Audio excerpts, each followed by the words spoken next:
කෘෂි කර්මාන්ත කටයුතුවලදී නෙළන ලද ගොයම් පෑගීමටත් වී වේලීමටත් තම්බන ලද වී වේලීමටත් භාවිත කළ තල්කොළ පැදුරු කදීර්පායි ලෙස හැඳින්වෙයි. තල්කොළ පැදුරු නිර්මාණ කටයුතුවල බහුල වශයෙන් නියැලෙන්නේ කාන්තාවන්ය.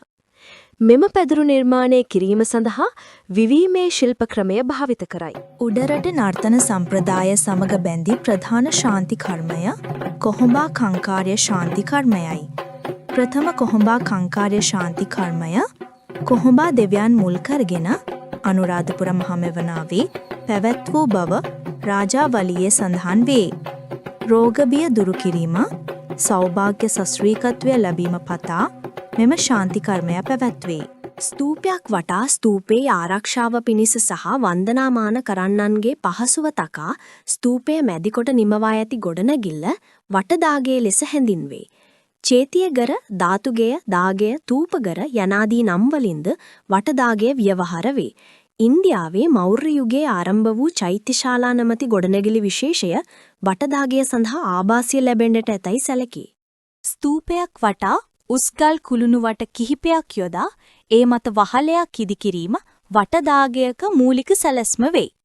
ලංකාව තුළ හමුව ඇති ප්‍රධාන වටදාගෙවල් වනුයේ තූපාරාම වටදාගය, ලංකාරාම වටදාගය, මිහින්තලය වටදාගය, මැදිරිගිරිය වටදාගය, පොළොන්නරුව වටදාගය සහ හත්තිකුච්ච වටදාගය යනාදියයි. නාන්දි වෘෂභ හින්දු ආගමික සංකේතයක් ලෙස සැලකේ. එහිදී ගවරුව කලාත්මකව යොදාගෙන ඇත. හින්දු පුරාණෝක්ති වේදයේ අනුව ශිව දෙවියන්ගේ වාහනය ලෙස විශ්වාස කෙරෙන්නේ ගවයාය. සාමාන්‍යයෙන් පොදු ගෘහ නිර්මාණ ලක්ෂණයක් ලෙස ශිව දෙවියන්ට සහ පාර්වතී දේවියට පිදූ දේවාලවල ශිව දෙසට මුහුණලා හිඳගෙන සිටින ශෛලමේ නන්දිගව රූප දක්නට ලැබේ. සාංචි තොරණයේ ප්‍රධාන සිරස් කුළුණු අග ඇත්රූප, වාමන රූප, සිංහ රූප වලින් යුතු ශීර්ෂයකින් සමන්විත වන අතර තිරස් අතට යොදා ඇති පළමු ගල් පුවරුවට උඩලිපතට කුඤ්ඤයක් ලෙස සම්බන්ධ වූ යක්ෂණී රූපය සාලබංජිකා නම් ස්ත්‍රී රූපයයි. සාලබංජිකා හෙවත් ශාලබංජිකා යනු විචිත්‍ර ස්ත්‍රී අංගපසංග වලින් යුත් ගසක් අසල එහි අත්තක් අල්ලාගෙන සිටන අයුරින් නිර්මිත කාන්තාරුවකි. කෝනිකව ස්ථාපිත සාලබංජිකාරෝ දේවාල ගෘහ නිර්මාණී කුරුපා විසතුරු කිරීමටද භාවිතා කර ඇත. දාගැබක පාදමට ඉහළින් ඇති වෘත්තාකාර වලලු ත්‍රිත්වය පේසා වලලු ලෙස හැඳින්වේ.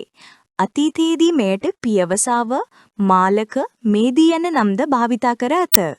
මාලක නමින් හඳුන්වන්නේ පේසා වලලුයි. මේවා මේදී ලෙසද හඳුන්වනු ලැබේ. මුල් අත්තිවාරම මට ගොඩනම්වනු ලැබෙන වෘත්තාකාර වේදිකා පේසා වලලු වේ. සාමාන්‍යයෙන් චෛත්‍යයක පේසා වලලු 3ක් තිබේ. යට පේසා වලල්ලට වඩා උඩ පේසාවේ විස්කම්භය කුඩා වන ලෙස නිර්මාණය කර ඇත. මහාවංශයේ මාලක හඳුන්වා ඇත්තේ පුප්පදාන යන පාලි වචනයෙන්ය. එයින් කියවෙන්නේ මල් පුදන ස්ථානයේ යන්නයි. මුල් කාලයේදී මේ මාලක මත මල් පූජා කරන ලදී. ස්තූප උසින් සහ විශාලත්වෙන් ගොඩනංවන විට ඊට ගැළපෙන ලෙස මාලකද උසින් පිහිටුවා ඇත. මේ මාලක චෛත්‍ය ප්‍රදක්ෂිනා කිරීම සඳහා ප්‍රදක්ෂිනා පතයක් වශයෙන්ද අතීතයේ යොදාගෙන තිබේ. ඉස්ලාම් භක්තිකයන්ගේ ආගමික සිද්ධාස්ථානය මස්ජිදේ ලෙස හැඳින්වේ. පොදුවේ අප ඉස්ලාම් පල්ලිය ලෙසද හඳුන්වන්නේ මස්ජිදයයි. ඉස්ලාම් බැතිමතුන් යාඥා කිරීම සඳහා යන්නේ ඉස්ලාම් පල්ලියටයි. උල් වූ තුඩක් සහිත ගෝලාකාර විශාල ශිඛරය එහි විශේෂ ගෘහ නිර්මාණ අංගයයි. එය කුෆා ලෙස හැඳින්වේ. ඉස්ලාම් පල්ලියේ දෙපස ඉදිකර ඇති ගෝලාකාර ශිඛර සහිත කුළුණු මිනාර් හෙවත් මිනරෙට් යනුවෙන් හඳුන්වන විශේෂ ගෘහ නිර්මාණ අංගයකි. සෑම කුළුණක් මුදුනේම ඇති ශිඛර මත අඩසඳ සහ තරුව ඇතුළත් සංකේතේ මූර්තිමත් කර ඇත. ඒක බීජපත්‍රී ශාඛයක් වන තල් ගසේ මුල සිට අග දක්වා ඇති කොටස් විවිධ නිර්මාණ කටයුතු සඳහා භාවිතා කරයි. තල් ගසේ පත්‍ර මෙම නිර්මාණවල ප්‍රධාන මාධ්‍යයයි. ලංකාවේ බහුලව තල් ගස දැකිය හැකි උතුරු නැගෙනහිර පළාත් මූලික කරගෙන මෙම කර්මාන්තය ව්‍යාප්ත වී තිබෙයි. ද්‍රවිඩ ජනතාවගේ පාරම්පරික කලා කර්මාන්තයක් වන මෙම කලාව මඩ කලපුව හා යාපනය යන ප්‍රදේශවල වඩාත් ප්‍රසිද්ධියක් උසුලයි. තල්කොළ ඇසුරෙන් නිර්මාණය කරන ලද පාරිහාරික භාණ්ඩයක් වන කුට්ටාන් තල්හකුරු බහලන කුඩා පැසක් ලෙසද හැඳින්විය හැකියි. පිත්තල කලාකර්මාන්තය ශ්‍රී ලංකාවේ සිංහල හා දමිළ ජනතාව අතර ප්‍රචලිතව පවතින කලාකර්මාන්තයකි. පිත්තල භාණ්ඩ නිර්මාණය ශ්‍රී ලාංකිකයන් අතර වඩාත් ජනප්‍රියත්වයට පත්වන්නේ 18 වන සියවසේදීය. තලන වැඩ හා වාත්තු වැඩ යනුවෙන් ප්‍රධාන ක්‍රම දෙකක් යටතේ පිත්තල භාණ්ඩ නිර්මාණය කරයි. පිත්තල තහඩු උපයෝගී කොටගෙන කරනු ලබන භාණ්ඩ නිර්මාණය තලන වැඩ හෙවත් තහඩු වැඩ ලෙස හැඳින්වේ. බන්දේසී හෙප්පු හා පහන් ආවරණ යතුරු මූණත් තහඩු තිරුවාසි සහ ආභරණ පෙට්ටි පියන් ආදී පැතලි ආකාරයේ භාණ්ඩ මෙම ශිල්ප ක්‍රමයට නිර්මාණය කරයි. අනෙක් ශිල්ප ක්‍රමය වන්නේ වාත්තු වැඩයි. ලෝහ උණුකොට අච්චුවකට දැමීමෙන් රූප ඉස්මතු වන ආකාරයට සකස් කිරීම වාත්තු කිරීම ලෙස හැඳින්විය හැකියි. වාත්තු කිරීම කරනුයේ වාත්තු කර්මයේ දක්ෂ ශිල්පීන් විසිනි. මෙය ක්‍රමවේද දෙකක් යටතේ සිදු කරනු ලබයි. ඒවා නම් ඉටි වාත්තු ක්‍රමය හා පස් වාත්තු ක්‍රමයයි. පර්යාවලෝකය කියන්නේ දුර ඇති වස්තුන් දුර ලෙසත් ළඟ ඇති වස්තුන් ළඟ ලෙසත් දැක්වීමයි.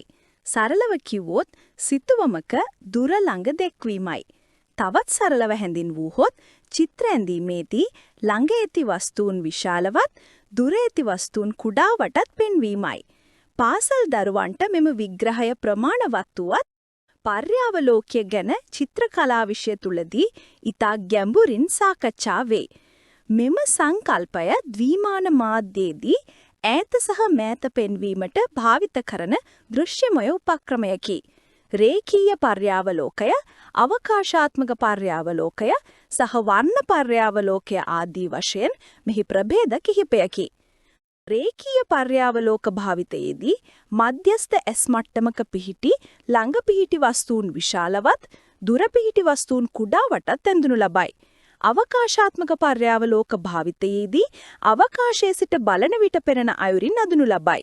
වර්ණ පර්යාවලෝකයේ අඩු දුර පිහිටි වස්තුන් ලා පැහැයින් හා ළඟ පිහිටි වස්තුන් තද පැහැයින් වර්ණ කිරීමයි.